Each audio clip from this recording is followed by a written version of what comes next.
Selamat pagi Bu Alfi. Selamat pagi Bu. Iya.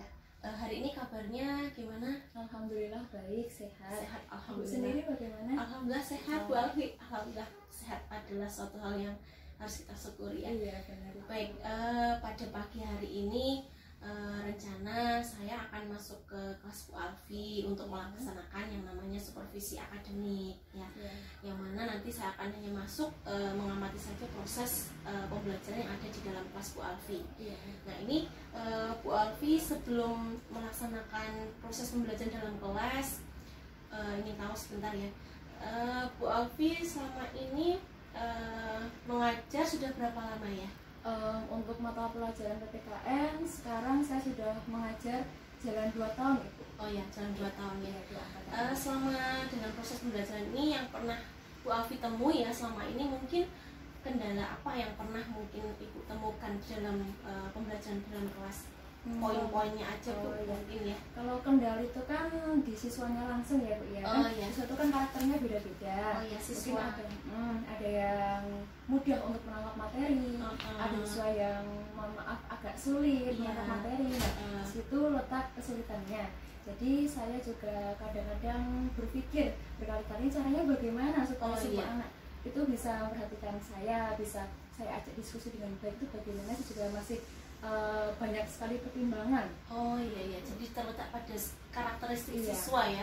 Nah baik, Bu Alfi setelah menemukan kendala tersebut tentunya pasti punya langkah ya, atau mungkin strategi untuk ke depan bagaimana saya akan mengantisipasi pembelajaran saya agar target pembelajaran saya nanti bisa tercapai oleh siswa ya. Nah ketika menemukan kendala tersebut, nah bagaimana langkah Bu Alfi dalam mengantisipasi pada proses pembelajaran berikutnya? Ya, karena saya kan masih hitungannya masih guru muda masih kurang pengalaman. Jadi kalau melihat ada kendala seperti itu, saya cari-cari di YouTube bagaimana cara mengajar yang menyenangkan supaya anak-anak itu tidak bosan.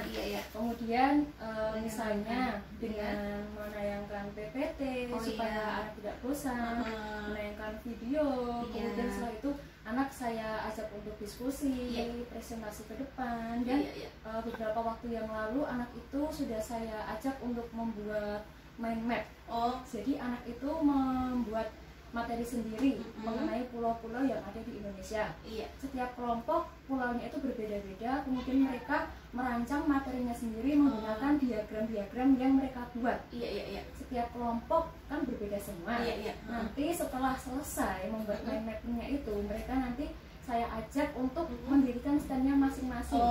Ada 2 anak yang ada di stand itu, kemudian anak lainnya, anggota yang tidak ada di stand itu mengalir mengikuti stand-stand yang lainnya. Jadi semua anak diharapkan bisa memahami setiap pulau yang ada di Indonesia, meliputi karakteristik seperti keberagaman suku, ras, budaya, agama, dan sebagainya.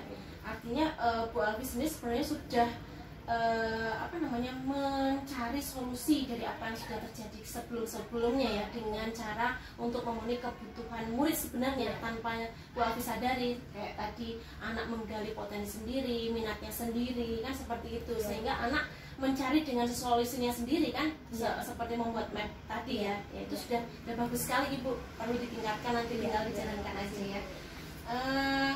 Baik Bu Alfi, untuk hari ini nanti Bu Alfi rencananya mau materinya tentang apa nih? Untuk hari ini kan sudah masuk semester genap ya. Semester genap untuk kelas 10 kan terdiri dari 4 elemen utama. Yang pertama Pancasila, yang kedua Ujian Batuma, yang ketiga Bhinneka Tunggal Ika, dan sekarang yang terakhir yang keempat NKRI. Nah, untuk mengawali elemen NKRI itu, anak-anak saya ajak untuk mempelajari apa itu artinya konsep wawasan Nusantara. Mengenal dulu negaranya seperti apa, sebelum masuk ke materi yang lebih dalam. Baik. Pada pagi hari tujuan pembelajaran Bu Alfi rencananya apa nih? Tujuan pembelajaran yang hari ini? Untuk hari ini tujuan pembelajaran saya harapkan siswa mampu mengetahui, memahami arti dari wawasan Nusantara, kemudian tujuan, fungsi, konsep-konsepnya seperti apa. Bagus sekali, karena baru pertama kali akan masuk pada bab awal elemen NKRI ya.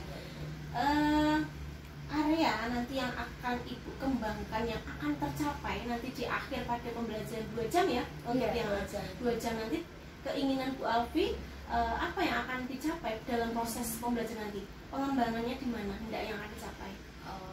Yang saya capai, saya harap siswa itu bisa paham arti penting dari wawasan Nusantara itu. Kalau wawasan Nusantara itu kan cara pandang bahasa Indonesia mengenai diri dan tanah airnya. Anak saya ajak untuk membuat mind mapping lagi tapi secara individu, mengenai mawas diri. Jadi siswa saya ajak untuk mengimplementasikan wawasan Nusantara ke diri mereka masing-masing dulu, supaya mereka paham, oh wawasan Nusantara itu sama dengan mawas diri. Potensinya apa saja, kekurangannya apa saja, kemudian solusinya apa supaya kekurangan itu lebih minimalisir lagi. Bagus sekali Bu. Nah, strateginya Bu nanti yang mau dipersiapkan apa nih? Strateginya nanti akan saya share 2 video terlebih dahulu. Siswa saya ajak untuk diskusi, kemudian presentasi ke depan kelas. Kemudian setelah itu presentasi yang tadi mind mapping sendiri-sendiri, dan setelah itu siswa itu saya harapkan mampu mengimplementasikan dalam kehidupan berbangsa dan bernegara. Baik di sekolah, keluarga maupun di masyarakat. Dalam 2 jam pelajaran nanti adakah penilaian yang di akhir atau penilaiannya akan berlanjut di kemudian hari, artinya di pertemuan berikutnya atau bagaimana Bu? Masih berlanjut di pertemuan berikutnya. Karena kan masih pertama awal ya. Baik. Bu Alfi, terima kasih atas waktunya. Kita akan persiapkan nanti untuk bagaimana di dalam kelas. Kita sama-sama belajar ya Bu Alfi ya. Jadi kita saya nggak menggurui, saya sama-sama belajar dari Bu Alfi untuk bisa mendapatkan pembelajaran yang baik di dalam kelas yang menyenangkan ya. Terima kasih atas waktunya. Sehat selalu. Kita akan masuk ke ya. Siap Ibu. Selamat pagi. Selamat pagi Ibu. Kita mulai sekarang. Assalamualaikum warahmatullahi wabarakatuh. Waalaikumsalam warahmatullahi wabarakatuh. Selamat pagi semuanya. Pagi. Bagus, masih semangat hari ini? Gimana kabarnya hari ini kalian semua? Luar biasa. Supaya lebih semangat, saya akan mengajak kalian untuk menyanyikan lagu kebangsaan terlebih dahulu. Silahkan semuanya berdiri. Tujuannya apa? Kita menyanyikan lagu kebangsaan. Yang pertama, supaya kita lebih semangat dalam mempelajari pendidikan Pancasila dan kewarganegaraan. Yang kedua, untuk meningkatkan rasa nasionalisme kita sebagai pendidik dan sebagai peserta didik. Ada yang mau usul kira-kira lagu apa yang akan kita nyanyikan hari ini? Indonesia Raya. Supaya kita lebih menghargai jasa pahlawan dalam memperjuangkan kemerdekaan Indonesia, supaya kita lebih menghargai kemerdekaan Indonesia, maka hari ini kita akan menyanyikan lagu Hari Kemerdekaan. Oke, setuju ya? Salah satu silakan menyiapkan di depan. Siapa biasanya? Naswa, silakan. Oke, Hari Kemerdekaan ya. 1, 2, 3. Silakan duduk semua. Oke, sudah ya. Kira-kira bagaimana perasaan kalian setelah menyanyikan lagu kebangsaan? Lebih energi lagi, lebih semangat dalam menjalani kehidupan sehari-hari. Semangat. Oke, nasionalisme kalian kira-kira meningkat atau sama saja kira-kira? Meningkat berapa persen? 100%. Oke, bagus sekali. Sebelumnya saya presentasi terlebih dahulu. Adi Nugroho, Aditya Febrian, Agus Saputra. Baik, hari ini materi pembelajaran kita yaitu mengenai wawasan Nusantara. Silahkan dibuka catatan kalian masing-masing kepada pertemuan sebelumnya. Wawasan Nusantara. Halaman 335. Iya, 335 mengenai wawasan Nusantara. Wawasan Nusantara. Minggu lalu kita sudah membahas sedikit materi mengenai wawasan Nusantara. Hanya kita kulik sedikit pengertiannya apa. Silahkan dibuka, kita kulik lagi materinya kita pelajari minggu lalu. Kira-kira kalian masih ingat atau tidak wawasan Nusantara? Yuk. Kita ulang lagi materi minggu lalu. Wawasan dan Nusantara. Ya, wawasan Nusantara terdiri dari 2 kata dasar. Wawasan dan Nusantara. Kita tahu wawasan itu adalah cara pandang, cara menilai, cara tinjau diri. Nusantara adalah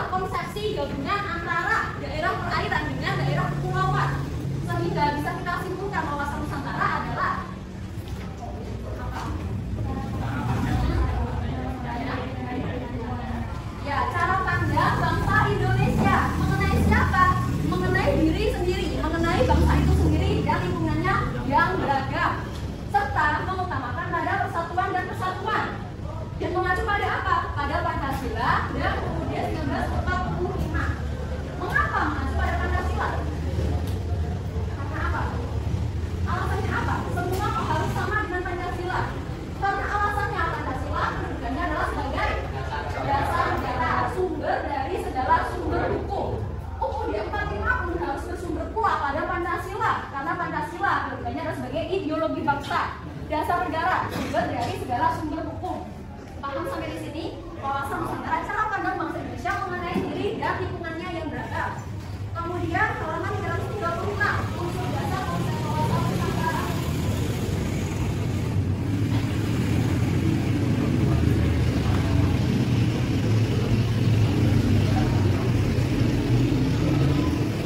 Wawasan Nusantara memiliki 3 unsur dasar.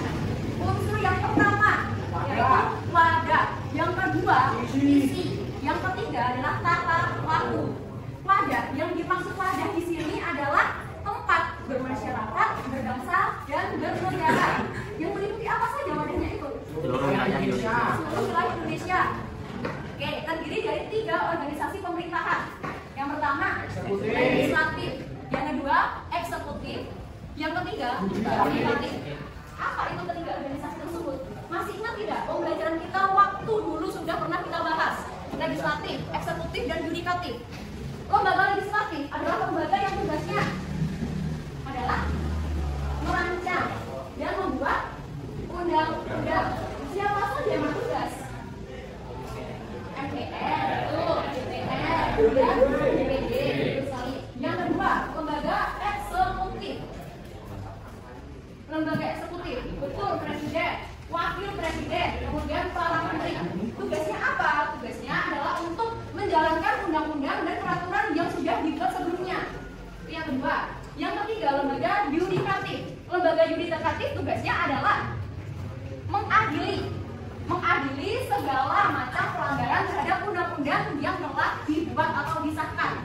Siapa yang bertugas? MA, betul, MK, dan lain. Oke. Yang pertama, wadah. Wadah, tempat bermasyarakat, berbangsa, dan bernegara. Kemudian unsur dasar yang kedua. Yang kedua adalah isi atau konten. Isi merupakan aspirasi masyarakat. Contohnya apa aspirasi masyarakat itu? Memberikan masukan, input kepada pemerintah, kritik, saran. Kemudian cita-cita nasional, tujuan nasional. Itu yang dimaksud sebagai isi. Aspirasi masyarakat. Kemudian cita-cita dan tujuan nasional.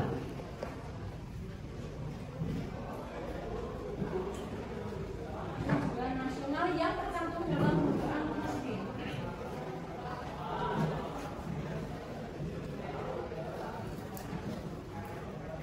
Pembukaan apa itu tata laku?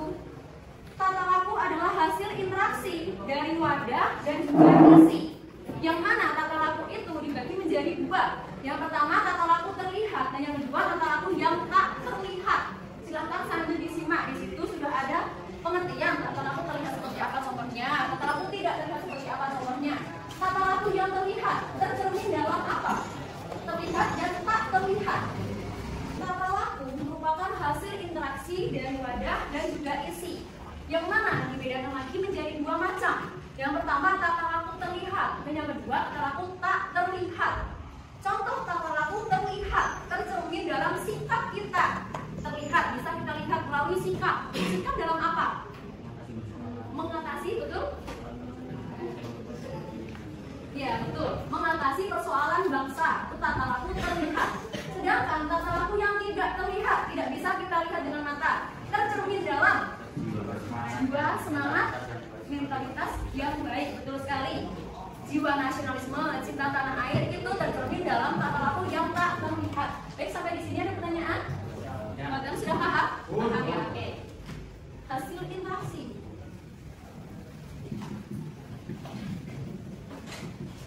Antara wadah dan isi. Kemudian dibedakan lagi menjadi 2, tata laku terlihat dan tata laku tak terlihat. Saya singkat ya, tata laku terlihat dan tata laku tak terlihat tercermin dalam sikap jiwa. Kata kuncinya pada sikap. Yang bisa kita lihat yaitu sikap. Yang tidak bisa kita lihat meliputi jiwa semangat, semangat nasionalisme, cinta tanah air, mentalitas yang tinggi,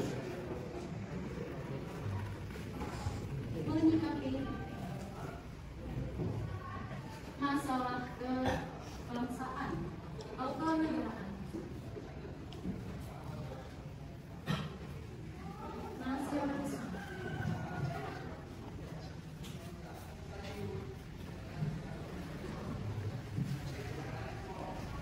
Jika ada pertanyaan, ada yang belum paham, saya persilakan untuk bertanya. Ada yang belum paham? Sudah paham semua? Oke, bagus.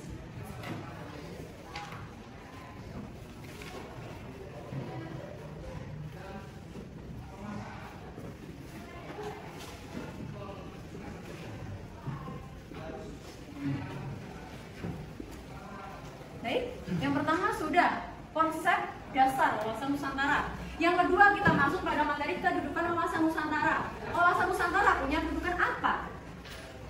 Nah, di halaman 341, kedudukan wawasan Nusantara seperti Pancasila, kedudukan sebagai dasar negara. UUD 45, kedudukan sebagai sumber hukum tertinggi di Indonesia. Sedangkan wawasan Nusantara kedudukannya adalah sebagai ajaran. Ajaran yang bagaimana? Yang diakui kebenarannya. Wawasan Nusantara adalah sebuah ajaran yang diyakini kebenarannya oleh seluruh rakyat Indonesia. Supaya apa? Supaya apa? Silahkan sambil disimak. Supaya tidak terjadi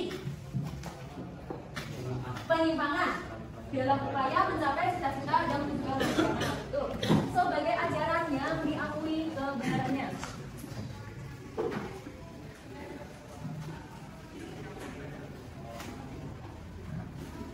Ajaran yang diakui kebenarannya oleh seluruh rakyat Indonesia.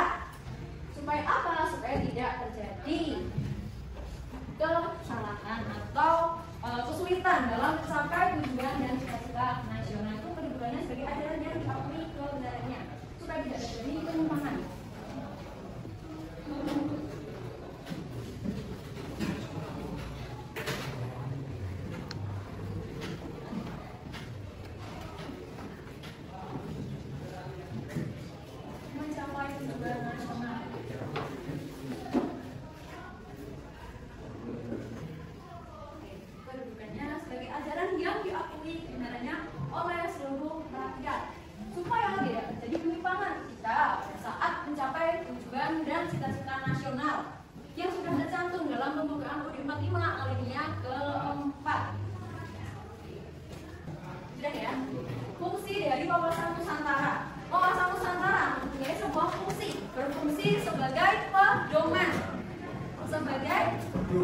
Motivasi, sebagai dorongan, sebagai rambu-rambu. Rambu-rambu dalam apa? Iya, betul sekali. Rambu-rambu dalam menentukan sebuah kebijakan, keputusan, bahkan peraturan perundang-undangan, baik di tingkat nasional maupun di tingkat daerah. Sebagai pedoman, rambu-rambu untuk membuat sebuah kebijakan, kebijaksanaan, keputusan terkait di tingkat nasional maupun di tingkat daerah. Mengapa sebagai rambu-rambu adalah membuat keputusan? Kira-kira karena apa? Ada yang bisa menjawab? Silakan. Wawasan Nusantara dengan melihat, memandang bangsa sendiri, maka bangsa kita bisa membuat sebuah keputusan, bisa membuat sebuah kebijaksanaan, bahkan peraturan perundang-undangan, baik di tingkat nasional maupun di tingkat daerah. Mengapa demikian? Kalau kita memandang bangsa kita, wawasan Nusantara sama dengan kita mawas diri. Kalian tahu mawas diri itu apa? Mawas. Wawasan itu cara memandang, cara meninjau lebih dalam lagi. Oleh karena itu, mawas diri bisa kita sebut sebagai apa? Mawas diri. Memandang. Memandang siapa? Memandang diri sendiri, betul sekali. Meliputi apa saja yang kita pandang, yang kita lihat. Sikapnya. Kemudian apa lagi? Perilaku perbuatan yang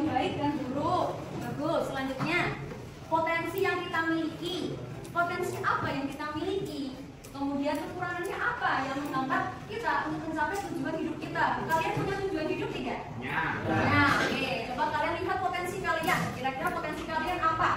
Kalian pasti punya potensi sendiri yang mungkin belum kalian kembangkan, atau mungkin kalian juga mempunyai hal yang menghambat potensi itu terus berkembang, yang bisa menghambat tujuan itu tercapai. Pasti punya ya? Apa ada yang tidak punya? Punya tujuan semua, punya potensi semua, punya niat semua. Oke, bagus sekali. Oke, oleh karena itu wawasan Nusantara berfungsi untuk lampu-lampu sebagai lampu-lampu dalam menentukan sebuah keputusan ke depannya seperti apa. Kalau bangsa Indonesia sudah paham potensinya apa, kelebihan yang dipunya apa, kira-kira hal yang memicu perpecahan itu apa, maka setelah itu bangsa Indonesia bisa membuat sebuah kebijakan, keputusan terkait pemerintahannya seperti apa, baik di tingkat nasional maupun di tingkat daerah. Sampai di sini bisa dipahami? Bisa. Oke.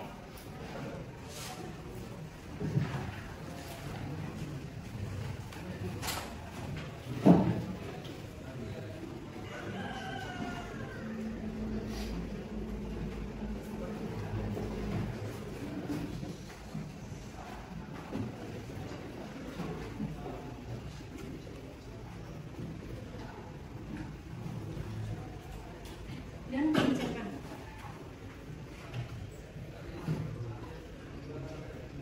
Baik di tingkat nasional maupun di tingkat daerah. Fungsinya kalau kita sudah paham dengan bangsa kita, maka ketiga lembaga tersebut, eksekutif, legislatif, yudikatif, bisa memberikan bagaimana keputusan, bagaimana kebijakan yang sesuai dengan apa yang dimiliki oleh bangsa Indonesia. Ciri khas bangsa Indonesia adalah negara yang majemuk atau heterogen. Majemuk artinya apa? Banyak apanya? Banyak sekali keberagaman, sehingga hal itu sulit sekali untuk menyatu. Heterogen artinya tidak sama, banyak sekali perbedaan, keberagaman yang ada. Keberagaman itu kira-kira menjadi potensi atau kelemahan? Potensi untuk apa? Potensi untuk maju jika bisa kita manfaatkan dengan sebaik-baiknya. Tetapi keberagaman itu bisa menjadi hambatan yang menghambat negara kita untuk maju. Mengapa demikian? Karena apa? Silahkan, salah satu.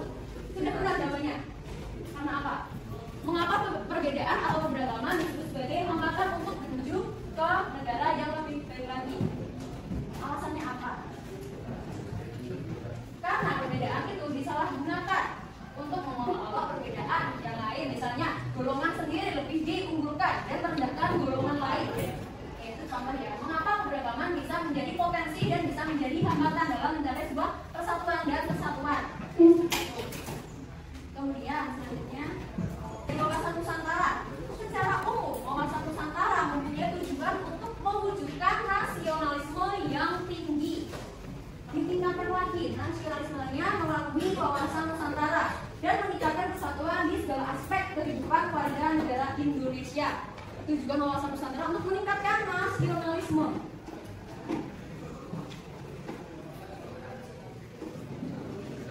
Nusantara.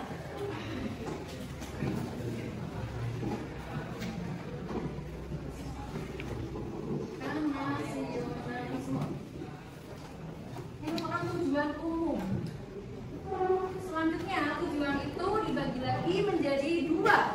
Yang pertama, tujuan ke dalam dan tujuan ke luar. Oke. Tujuan ke dalam yaitu wawasan Nusantara mewujudkan kesatuan segala aspek kehidupan, baik alamiah maupun sosial. Mewujudkan segala aspek kehidupan, persatuan dan kesatuan dalam aspek kehidupan alamiah maupun sosial. Tujuan ke dalam. Mewujudkan persatuan dan kesatuan dalam segala aspek kehidupan, baik alamiah maupun sosial. Aspek kehidupan alamiah. Contohnya apa? Aspek kehidupan alamiah, misalnya kekayaan alam, kondisi penduduk, kemudian kondisi geografis bangsa Indonesia. Sedangkan yang kedua, aspek sosial, meliputi ideologi, kemudian Raffi bisa menambahkan lagi, politik, ekonomi, sosial, budaya, dan terakhir pertahanan dan keamanan. Aspek kehidupan alamiah, aspek kehidupan sosial, bisa membedakan? Bisa. Selanjutnya yang kedua, tujuan keluar. Tujuan wawasan Nusantara yang kedua, tujuan keluar yaitu ikut serta dalam mewujudkan kebahagiaan, ketertiban, dan perdamaian seluruh umat manusia. Terakhir, pertahanan dan keamanan. Aspek kehidupan alamiah dan aspek kehidupan sosial bisa membedakan. Bisa. Oke, selanjutnya yang kedua, tujuan keluar. Tujuan wawasan Nusantara yang kedua, tujuan keluar yaitu ikut serta dalam mewujudkan. Baik, sudah membentuk kelompoknya masing-masing? Sudah. Berikut akan saya putarkan sebuah video, silahkan dipahami. Kemudian setelah itu kalian diskusikan bersama teman-teman kelompok kalian masing-masing. Kemudian akan saya tunjuk 1 atau 2 kelompok untuk mempresentasikan ke depan apa yang bisa diambil dari video yang sudah kalian lihat, yang sudah kita lihat hari ini. Oke, paham ya? Bisa kita mulai sekarang? Bisa.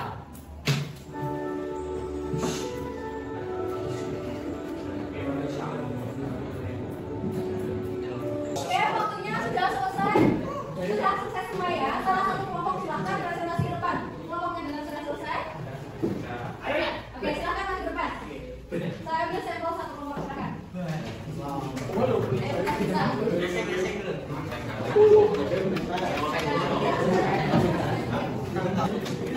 Baik, silakan kelompoknya ke depan, presentasi ke depan.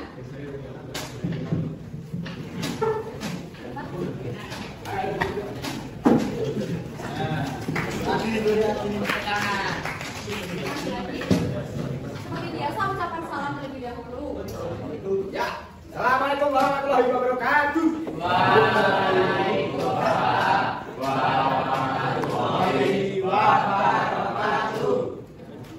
Saya ingin menyampaikan presentasi tentang video yang telah ditayangkan oleh dua pihak. Jadi, kesimpulan dari video tersebut adalah keberagaman di Indonesia adalah suatu kunci untuk bangsa Indonesia agar tidak terpecah-pecah.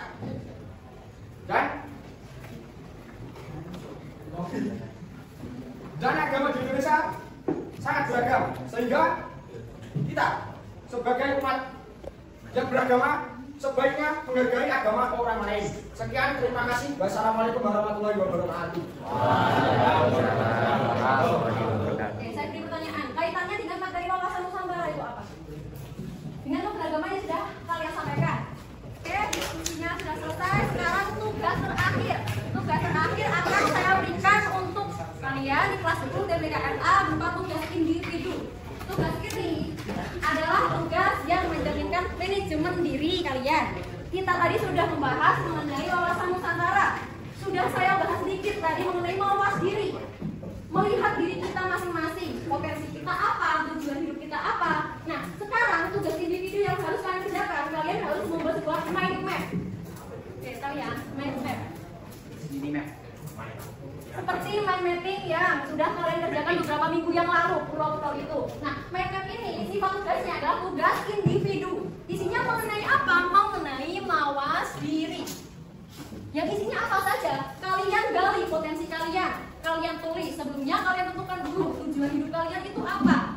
Tujuan saya ini. Kemudian potensi yang kalian miliki apa. Dan kira-kira adakah hambatan yang kalian punya. Setelah itu kalian cari solusinya untuk meminimalisir hambatan supaya tidak memecahkan fokus kalian untuk mencapai tujuan tersebut. Paham ya? Isinya tujuan hidup, kemudian potensi diri dan hambatan yang mungkin saja kalian punya. Kalau tidak punya, kalian tulis saya tidak punya hambatan. Bentuknya seperti apa? Seperti grafik. Misal, tujuannya di sini. Kemudian di sini ada potensi. Potensinya apa? Kemudian hambatan. Setelah itu, kalau sudah selesai ada potensi, ada hambatan, maka ada solusi. Solusinya apa kira-kira? Silakan dikerjakan individu. Mulai dari sekarang waktunya 5 menit cukup. Sekarang cukup ya, 5 menit cukup. 10 menit oke, silahkan. Ya, di buku tulis masing-masing kalian buat sebenarnya mungkin nanti akan saya tunjuk 1 atau 2 untuk mempresentasikan ke depan. Silakan. Potensi diri, tujuan hidupnya apa, dan hambatan. Jika ada hambatan, kira-kira solusinya bagaimana supaya kalian bisa mencapai tujuan hidup tersebut. Paham ya? Ya, silakan dikerjakan dari sekarang. Potensi diri adalah kelebihan yang kalian miliki, misalnya mempunyai kebiasaan data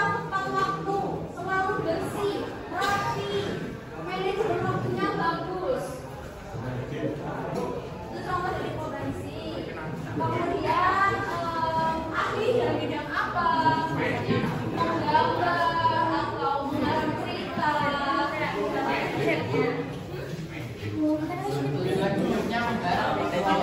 Misal kalian berpotensi pada bidang otomotif, kalian sekolah di SMK, itu sangat cocok. Potensi saya sangat bersemangat dalam menjalankan sesuatu.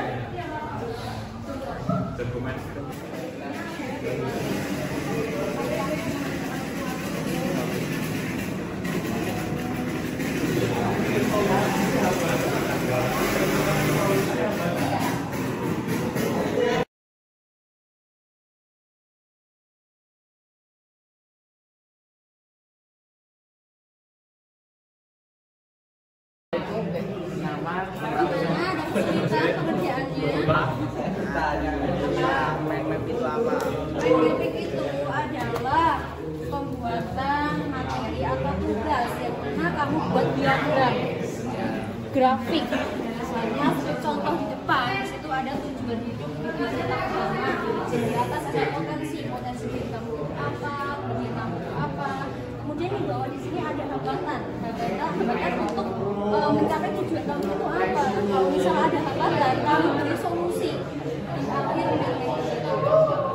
singkat saja, gitu ya.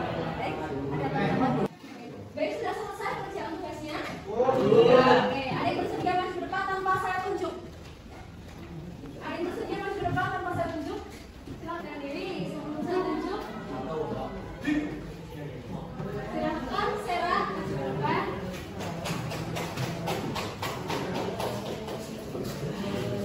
Sambil tunjukkan boleh loh ke teman-teman. Oke, jadi di sini manajer saya berarti tujuan hidup, hambatan serta solusinya. Salam dulu. Assalamualaikum warahmatullahi wabarakatuh. Waalaikumsalam warahmatullahi wabarakatuh. Di sini saya akan menyampaikan saya. Tujuan hidup saya adalah menjadi seorang yang sukses dengan kejadian baik, mohon diperhatikan. Sera jangan dilanjutkan kalau teman kamu belum memperhatikan kamu dalam presentasi. Di sini kita terapkan saling menghargai pendapat orang lain. Kita dengarkan ketika orang lain berbicara di depan. Ya, silahkan dilanjutkan. Tujuan hidup saya adalah menjadi seorang yang sukses dengan pribadi yang baik juga dapat membanggakan kedua orang tua. Potensi diri yang saya miliki yaitu mampu datang tepat waktu, mampu menjadi pribadi yang tetapi hambatan yang saya miliki yaitu rasa malas dan rasa tidak percaya diri juga kemampuanku. Solusi yang saya temukan yaitu saya harus mampu melawan rasa malas juga hambatan lainnya agar dapat mencapai tujuan hidup saya. Oh ya, oke. Baik, itu contoh dari tujuan hidup, motivasi, kemudian potensi, hambatan dan solusi dari Sera. Itu ya. Silakan kembali beri tepuk tangan. Oke, untuk yang lain yang tidak presentasi ke depan, tugasnya silakan dikumpulkan. Saya tunggu nanti sampai istirahat kedua. Ya, baik, sampai di sini setelah kita melakukan diskusi, presentasi kelompok, kemudian membuat mind mapping mengenai potensi diri, tujuan hidup, hambatan. Kira-kira kalian sudah paham belum? Penerapannya tuh sudah pas belum? Wawasan Nusantara dengan kita samakan dengan wawasan diri. Ada hubungannya ya, ada hubungannya antara wawasan Nusantara dengan wawasan diri yang kita terapkan dalam kehidupan sehari-hari. Oke, ini paham? Paham. Baik, sampai di sini ada pertanyaan? Baik, saya tutup. Terima kasih atas perhatiannya dan sampai jumpa di pertemuan berikutnya. Wassalamualaikum warahmatullahi wabarakatuh.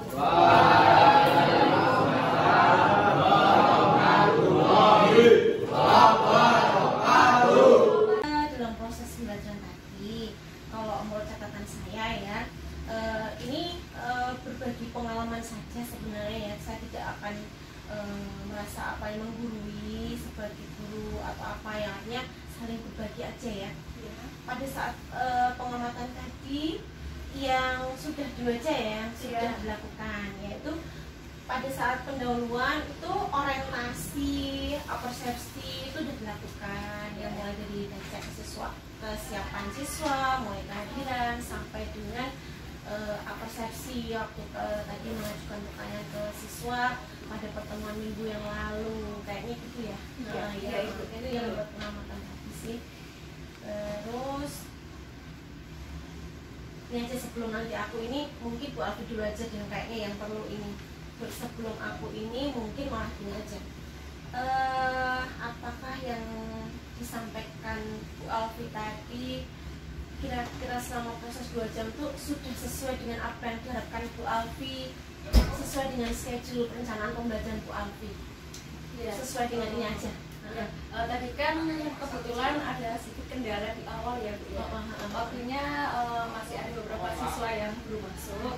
Nah, oleh karena itu saya kira-kira saat masuk dalam kelas itu saya sudah berusaha untuk sesuai dengan RPT yang saya buat. Akan tetapi ternyata di akhir memang saya masih kurang waktu untuk presentasi anaknya, sehingga tadi di akhir masih tergesa-gesa hingga saya kayak cepet tuh kayak terburu-buru ya. Mungkin wajar sih karena memang ketika kita udah mempersiapkan waktu dengan sebaik-baiknya mau on time ya, tapi ternyata di lapangan nggak sesuai dengan yang diharapkan. Mungkin sama seperti yang pernah saya alami juga ya, kan ada kendala, mungkin harus apa ditinggal gimana dan mana, jadi nggak sesuai dengan apa yang kita harapkan dalam perencanaan pembelajaran kita ya. Terus apakah mungkin selama proses pembelajaran tadi itu merasakan kurang waktu? Sudah jelas ya. Selesainya proses pembelajaran yang terjadi itu, apakah ini targetnya tercapai nggak?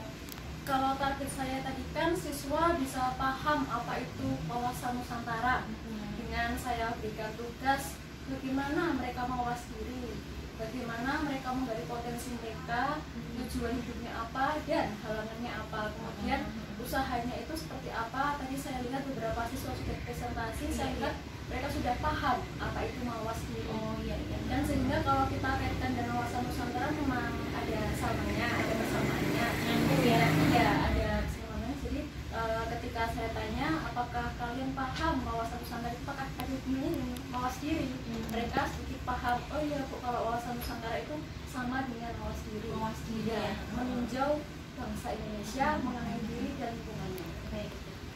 Selama proses 2 jam tadi, mulai dari Bu Alfi merencanakan perencanaan pembelajaran dengan berupa modul ajar anak kelas 10 kan, kemudian Bu Alfi mempersiapkan mulai dari video juga ya, video, kemudian ada buku paket. Nah, refleksinya nih Bu Alfi nih sama saya ini, mungkin Bu Alfi menemukan sendiri nih, selain ini kurang waktu mungkin gimana, mungkin refleksinya Bu Alfi gimana sama tadi kelas 10? Kalau pada saat saya masuk di kelas 10 PPKRA tadi, menurut saya pengkondisian siswanya juga masih kurang. Pada saat saya mempersiapkan proyektor, masih ada beberapa siswa yang sibuk sendiri, rame sendiri. Harus ditegaskan lagi siswanya, jadi mereka itu masih kurang kesadaran dirinya Bu. Jadi emang siswanya ya? Iya, siswa itu untuk saya, menurut saya dalam menyampaikan masih terlalu cepat. Iya. Sehingga kalau saya tanya ke siswa, sudah paham belum? Paham. Saya tanya, ternyata belum paham. Saya ulang lagi. Jadi kesalahan saya memang yang harus saya perbaiki, harus menjelaskan lebih runtut lagi, lebih pelan lagi mungkin ya. Selain itu, ada lagi mungkin? Mungkin kalau menurut Bu Dwi bagaimana? Iya. Baik, jadi kalau Abi merefleksikan ada 2 yang tadi ya. Baik. Nah, ini masuk ke sini. Kalau menurut saya ya, pengamatan saya, hal yang memang harus kita sampaikan pada saat kita proses pembelajaran itu adalah yang pertama, jangan sampai lupa menyampaikan tujuan pembelajaran. Kayaknya kita lupa ya. Iya, kan saya lupa menyampaikan tujuan belajar, sehingga mungkin pada saat kita masuk ke kelas, artinya untuk mengkondisikan mungkin juga sambil tadi menyampaikan tujuan pembelajaran kita pada pagi, siang kali ini adalah ini, mungkin tadi kelupaan mungkin ya. Terus kemudian ketika menyampaikan tadi benar Bu Alfi, mungkin sebenarnya kalau terlalu cepat mungkin menurut saya sendiri, karena saya juga ngajar juga penilaian saya juga terlalu cepat, mungkin kurang umpan balik kepada siswanya itu menurut saya masih belum memancing sebagian, meskipun di tengah tadi sudah ketika siapa itu saya amati sudah pada saat awal tadi ketika menyampaikan umpan balik kepada siswa itu belum ada komunikasi dua arah, sehingga belum memotivasi siswa untuk berani menyampaikan pendapatnya, belum muncul apanya silahkan memberikan kesempatan kepada siswa, sehingga pada saat menanyakan paham atau belum itu memang keburu menanyakan oh sudah, belum tentu mungkin sebagian siswa yang lain belum paham, jadi mungkin karena terburu waktu 2 jam tadi, sehingga 2 jam ini harus nyampe ini sehingga kita sangat banyak, sehingga harus capai gitu. Mungkin ya sama pernah saya alami juga ketika keburu waktu saya harus kan gitu ya. Jadi mungkin kalau plan saya komunikasi yang dua arahnya perlu mungkin sedikit, mungkin nanti kemudian hari mungkin bisa ditindaklanjuti mungkin biar anak ketika kita respon ada umpan balik itu anak muncul keberanian untuk menyampaikan pendapatnya, mungkin ya kalau menurut saya. Kemudian di situ karena nanti muncul kompetensi sosial emosionalnya kan Bu Alfi, kesadaran diri ketika saya sudah berani menyampaikan muncul keberanian, itu masuk dalam kompetensi sosial emosional yang disebut dengan kesadaran diri. Kemudian antara menyimak materi di buku dengan mencatat di papan tulis itu kayaknya overlapping tadi. Kalau saya lihat ya ketika menyampaikan ya kan silahkan disimak. Nah, kemudian sebagian masih mencatat, ada overlapping di situ karena mungkin keburu waktu juga. Enggak harus deh.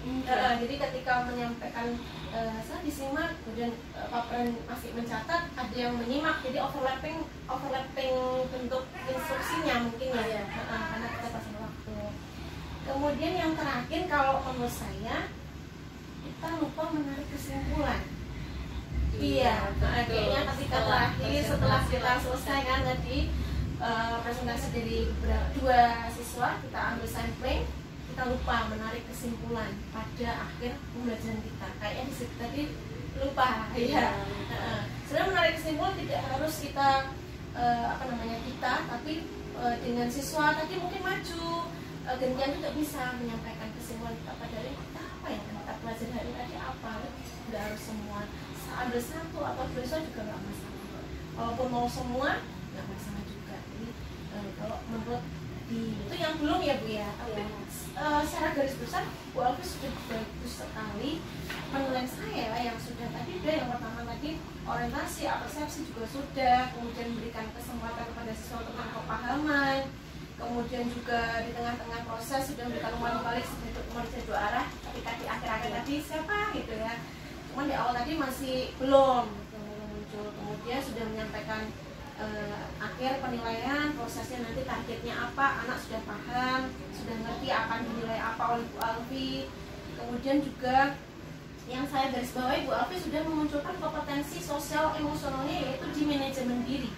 Jadi menyampaikan tugas secara individu, membuat individu itu muncul sikap potensinya bagaimana, hambatannya bagaimana, sehingga muncullah solusi dari diri sendiri, dari pribadi siswa tersebut. Itu masuk dari kompetensi sosial emosional dan juga pembelajaran berdiferensiasi yang disebut berdiferensi produk.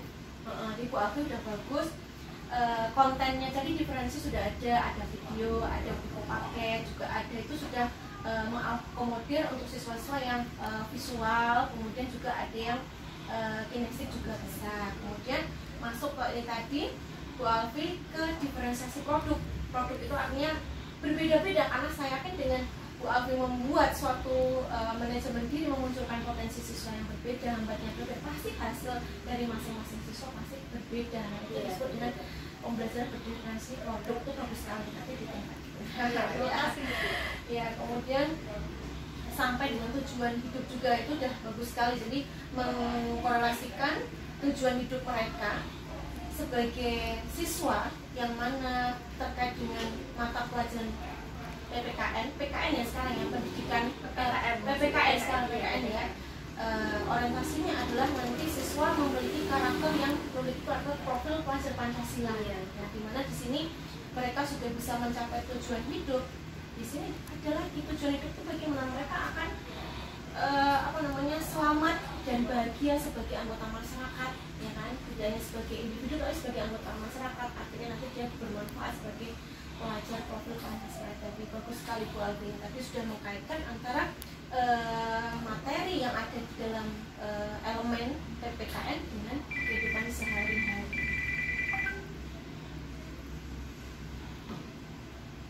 Kemudian juga memberikan kesempatan pada siswa pada saat menyampaikan hasil tugas, yaitu sudah secara mandiri, bagus. Jadi sudah memberikan kesempatan mereka muncul kompetensi sosial ekonomi, yaitu kesadaran diri juga, keberanian ada ya, karena tidak semua siswa mau seperti itu, tapi ketika Bu Alfi motivasi mereka mau ya.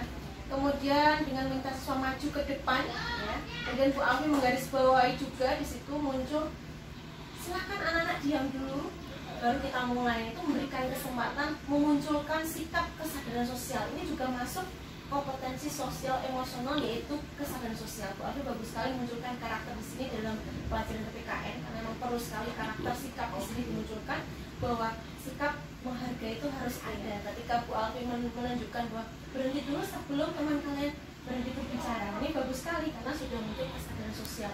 Anak berhenti baru siswa menyampaikan presentasinya. Bagus sekali Bu Alfi. Ini kalau saya sudah luar biasa sebagai guru yang baru 2 tahun ya Bu Alfi ya. Masih banyak orangnya ya, tapi nggak masalah. Bu Alfi sudah bagus, aspek kompetensi sosial ekonomi sudah ada, kemudian diferensiasi juga sudah. Hanya mungkin di diferensiasi prosesnya mungkin di tadi belum saya temukan, tapi diferensi produknya sudah muncul. Tidak harus masalah, yang penting ada di antara diferensi antara konten kemudian proses produk itu sudah ada di sebagian proses pembelajaran. Mungkin ini Bu Alfi ini rencana tindak lanjutnya untuk pembelajaran ke depan, nih rencana Bu Alfi mau gimana nih dengan refleksi yang tadi sudah Bu Alfi sampaikan. Untuk rencana ke depan saya, karena sudah melihat bagaimana kekurangan saya dalam mengajar, saya juga berterima kasih banyak kepada Bu Dwi karena sudah memberitahukan kepada saya kurangnya di mana. Saya usahakan untuk pembelajaran yang akan datang, saya akan menjelaskan lebih pelan lagi, karena memang dulu itu sudah pernah ada siswa yang bilang, Bu Alfi kalau jelasin kok terlalu cepat, padahal kalau pelan-pelan saya pasti paham Bu. Mungkin kedepannya akan saya usahakan lebih pelan lagi dalam menjelaskan, kemudian akan saya beri kesempatan kepada siswa untuk menyampaikan pendapatnya. Ibaratnya saya tuntut untuk bertanya, yang belum paham apa, yang perlu ditanyakan apa, butuh bantuan apa, mungkin lebih saya tekankan kepada sesuai dengan kebutuhan murid atau siswa ya. Jadi kita tidak menyamakan sama, karena belum tentu kemampuan yang kita tahu bahwa karakteristik siswa belum tentu sama semua ya. Ada lagi yang mau disampaikan Bu Alfi? Yang perlu saya sampaikan, pertama-tama saya terima kasih banyak kepada Bu Dwi karena sudah mengkoreksi. Mungkin kalau Bu Dwi tidak melakukan supervisi pada saya masih melakukan pembelajaran seperti itu saja. Dan terima kasih banyak atas masukannya. Mungkin untuk kedepannya akan saya perbaiki lagi, semoga lebih bagus dari sekarang dan lebih baik ya. Terima kasih banyak ya Bu Alfi atas kesempatan sehingga saya bisa masuk pada kelas Bu Alfi yang luar biasa. Insya Allah nanti Bu Alfi yang luar biasa ini akan lebih luar biasa lagi dan bisa mengeluarkan apa yang pernah Bu Alfi alami seperti kepada teman guru yang lain. Insya Allah kita akan menjadi seorang guru yang dirindukan dan oleh siswa-siswa kita nanti. Terima kasih atas waktunya ya, tetap semangat, sehat selalu ya. Selamat siang, terima kasih ya.